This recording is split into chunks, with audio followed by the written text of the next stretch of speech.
ভাইরে ভাই, আমি একটা জিনিসকে সাপোর্ট করতে পারবো না, কিন্তু খোঁচা আমি মেরে ছাড়বোই ছাড়বো। এটাই আমার মানবিকতা। এটাই আমি মনস্থির করে রেখেছি প্রথম থেকে, খোঁচা আমি মেরে ছাড়বোই ছাড়বো। খোঁচা মারতেই হবে আমাকে। হাই এভরিওয়ান, আমি রূপম, চলে এলাম আরো একটা নতুন ভিডিও নিয়ে। বন্ধুরা, গতকাল থেকে নিশ্চয়ই তোমরা একটা জিনিস দেখেছো যে বরবাদের প্রযোজক তিনি হয়তো মিডিয়ার সামনে এই কথাটা বলেছেন যে তাদের ডিস্ট্রিবিউশনে যেই সমস্ত লোকজন রয়েছে তারা যখন সিঙ্গেল স্ক্রিনে মেন রিপোর্টটা জানতে যেতে যায় তখন ভুলভাল ইনফরমেশন দেওয়া হয়। তার মধ্যে অন্যতম একটি সিনেমার নাম হচ্ছে উল্কা সিনেমা, যার আমরা ভিডিও ভাইরাল হতে দেখেছিলাম যে উল্কা সিনেমায় ফার্স্ট যে যেরকম ভাবে লোক ঢুকছে, মারাত্মক পরিমাণের লোক। এবং সিনেমা হলের কর্তৃপক্ষ যিনি তিনি বলেন যে 400 নাকি লোক হয়েছে, কিন্তু ডিস্ট্রিবিউশনের মানুষজন যখন সিনেমা হলের মধ্যে প্রবেশ করে, গিয়ে দেখে যে 500 লোক রয়েছে, তাও তারা অস্বীকার করে, বলে যে 500 না, সরি, সেটা 600 লোক দেখছে, 600 লোক সেখানে উপস্থিত রয়েছে, তাও তারা বলছে না, সেটা 400। সিনেমা হলের কর্তৃপক্ষ 400 জন লোক বলছে, কিন্তু ডিস্ট্রিবিউশনের লোক হলে গিয়ে দেখছে 600, তাও তারা নাকচ করছে, বলছে 600 না 400। এরকম ভাবে কারচুপি চলছে। আমি বুঝে পাই না। দেখো, মেগাস্টার তো প্রতি বছরই সিনেমা নিয়ে আসে, ঠিক আছে, আর সেটার জন্যই তো সিঙ্গেল স্ক্রিনের অনেক মানুষরা, অনেক হল কর্তৃপক্ষরা সিনেমা নেয়, কষ্ট করে অনেক টাকা দিয়ে, রেন্টাল দিয়ে সিনেমাটাকে নেয়, এবং তারা ভরপুর লাভ করে, ঠিক আছে, ভরপুর একটা বিরাট অংশ তাদের লাভ হয়। তাও এরকম কারচুপি কেন আমি বুঝে পাই না, এটা খুব খারাপ বিষয়। আমি গতকালকে দেখলাম প্রযোজক একটা কথা বলছে, কি বলেছে এক্স্যাক্টলি একটু শুনে নেওয়া যাক। তারা আমার লোকজন থেকে বের করে দিচ্ছে সেখান থেকে, যে আপনারা বের হয়ে যান। আমার ডিস্ট্রিবিউশন টিম, আমার যারা যিনি ডিস্ট্রিবিউশন করেছেন তার সাথে আমার ম্যানেজার, তারা কি একটা অ্যাড হক কিছু সিনেমা হলে ভিজিট করেছিল কিছুদিন আগে, 2 দিন আগে। আমাদের রিপোর্টে লেখা ছিল 450 লোক, বাট ওনারা এখানে গিয়ে নিজেরা ওনাদের লোক দিয়ে গোনাছে, বলছে 578 জন, ওনারা গুনে দেখছে 650 উপর লোক। বাট আমার রিপোর্টে, আমার কাছে রিপোর্টটা আসছে 450। ওনাদের লোক 578 গুনে দিল, সেটা তো নাই। আমাদের লোকজন ওনাদের লোকজন নিয়ে এগুলো 650 উপর লোক, সেটাও নাই। যেটা লেখা ছিল ওটাই আসছে। আপনি বলেন এই যে 250-300 লোক, এটা কোথায় গেল?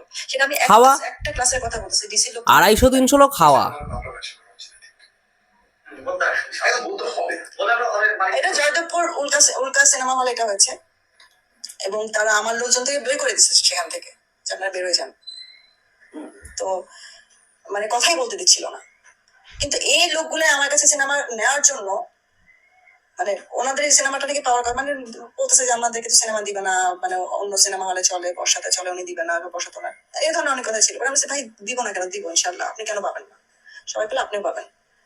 তো আমার ডিস্ট্রিবিউটার সিনেমা হল বন্ধ করে আমি ওনাদেরকে দিচ্ছি। আর ওনারা যদি এটা আমার সাথে করে, এটা আমি একটা সিনেমা হলের কথা বললাম, আমি মেনশন করতে চাচ্ছিলাম না, বাট তারপরে আমি মেনশন করতে হলো যে আমার আমার আমার ডিরেক্টর বললো। বাট ভাবো। অনেক সিনেমা হলের ক্ষেত্রেই হচ্ছে, আমাকে প্রতিদিন বগুড়া থেকে ফোন করে বলতেছে যে আপনার সিনেমা কিন্তু শুধুমাত্র সকালে সপ্তাহে কিছুটা কম থাকে, বাট বাকি সবগুলো houseful. Even midnight show যেটা চলে, ওটাও হাউসফুল চলে ম্যাক্সিমাম সময়। 1 দিন 2 দিন হয়তো বা হাউসফুল ছিল না মিড নাইট শো, বাকি সব সময়টা হাউসফুল চলে, এবং এক্সট্রাও থাকে। আচ্ছা ভাই, এক্সট্রাটা বাদ দেন, এক্সট্রা কত 20 জন 25 জন বাদ দেন, বাকি হাউসফুলটা তো দিবেন। কিন্তু এখানে তো হাউসফুল হওয়ার পরে আপনি 200 250 300 লোক ঢুকতেছে, আপনি সেটা আপনি 50% আমাকে দিচ্ছেন না। আমার লোকজন বললে আপনি আমার লোকজনকে বের করে দিচ্ছেন। এটা তো আসলে এই জায়গাটাই তো খারাপ। একটা একটা একটা একটা লিমিট থাকে, একটা লিমিট থাকে যে আমি একটা লিমিট পর্যন্ত করতে পারি, বাট এটা আসলে খারাপ, খারাপ লাগার জায়গা। আর আমি তো টিপিক্যাল বাংলাদেশি প্রডিউসার, টিপিক্যাল ঠিক বলবো না, বলবো যে অন্যান্য প্রডিউসারদের মতো তো না। আমি তো নতুন ভাই, আমি নতুন দেখে কি সবাই আমার সাথে এটা করছে কিনা আমি জানি না।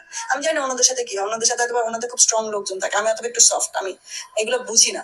বাট বিজনেসটা তো বুঝি না, এই জায়গাটা খারাপ লাগে না। আপনি যখন শোনেন যে আপনি যাদেরকে বিশ্বাস করতেছেন তারা আপনাকে আপনাকে আসলে বিশ্বাস করার জায়গাটা থেকে, তারা বিশ্বাস এটা রাখতে পারতেছেন, ডিজার্ভ করতে, এই ডিসঅ্যাপয়েন্টমেন্টটা তো থাকবেই।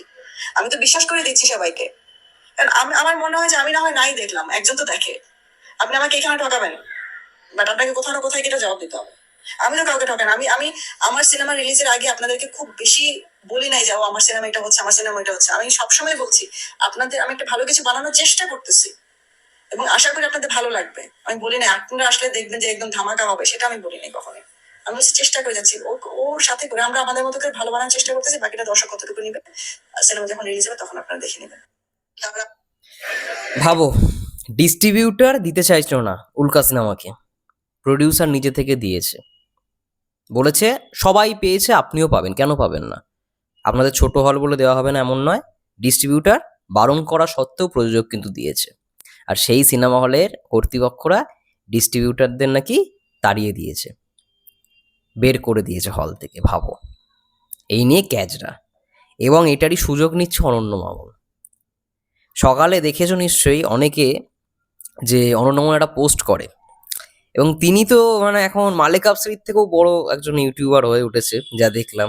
গত বছর আর এই বছর শুধু পার্থক্যটা লক্ষ্য করছি, বহুত কিছু বলেছিল মালেক আফসারিজিকে। যাই হোক, মালেক আফসারিজির অনেক দোষ আছে, ঠিক আছে, কিন্তু তিনি তো অনেক সিনিয়র, অনেক কথাই বলেছিল গত বছরে দেখলাম ইউটিউব নিয়ে।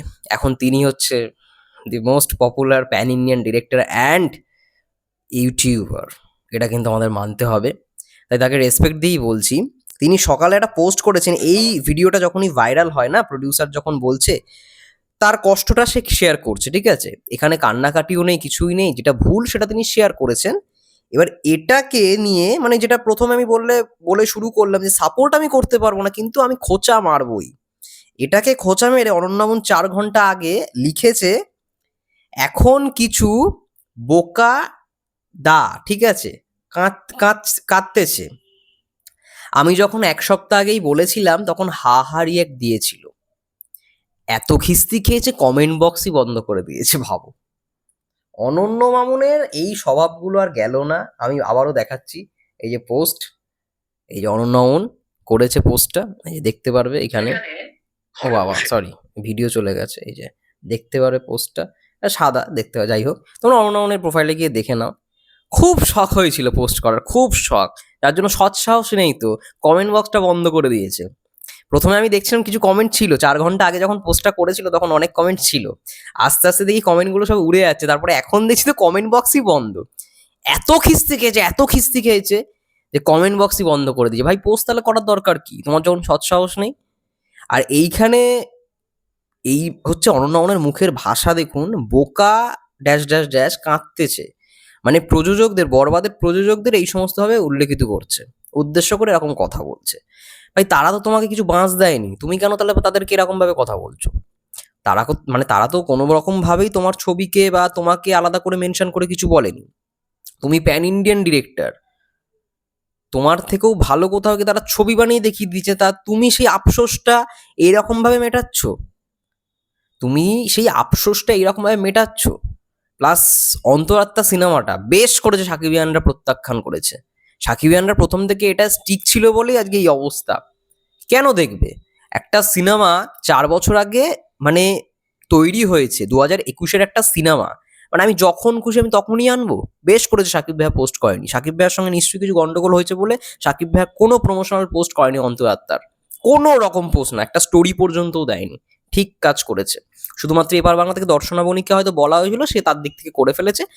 আমি তো প্রথম দিন থেকে বলে আসছি যে অন্তরাত্মা এই সময় রিলিজ না দেওয়াই বেটার। দেখো, সাকিবিয়ানরা বুঝিয়ে দিল, যে তারা বয়কট করেছে, তারা দেখবে না। তারা মেগাস্টারকে যখন ভালোবাসে, ভালোবাসাটাই দেখিয়েছে। আবার যেখানে দেখার নেই সেখানে দেখাইনি, ঠিক আছে? কেন দেখবে? সেটাই মনে হয় এত ওনার রাগ, এত ওনার সমস্ত কিছু। উনি এখন ইউটিউবে অনেক কিছু টিকিটিং, এই হ্যান ত্যান, ঠিক আছে, কিছু কিছু কথার মধ্যে অবশ্যই তার লজিক রয়েছে। তিনি ডিস্ট্রিবিউটার, তিনি আবার প্রডিউসার, তিনি আবার ডিরেক্টর, তিনি আবার রাইটার, অনেক কিছু তো। তিনি মাল্টি ট্যালেন্টেড মানুষ। কিছুদিন আগে শুনছিলাম সাকিব ভাই নাকি তাকে মানে ঘাড় ধাক্কা দিয়ে বার করে দিয়েছে অফিস থেকে, শেরের জন্য নাকি স্কেডিউল চাইতে গেছিল। জানি না খবরটা কতটা সত্যি কতটা মিথ্যে, কিন্তু মানে যদি সেটা হয়ে থাকে, অনেক সাকিবিয়ান হয়তো খুশি হয়েছে। এটা এক্সপেক্ট করিনি অনন্য মামুনের থেকে, এটা এক্সপেক্ট করিনি। মানে তিনি ডিরেক্ট বলছে একজন প্রডিউসারদের যে এখন কিছু বোকা ড্যাশ কাঁদতেছে। আমি যখন 1 সপ্তাহ আগেই বলেছিলাম তখন হাহারি এক দিয়েছিল, এটার মানেটা কি?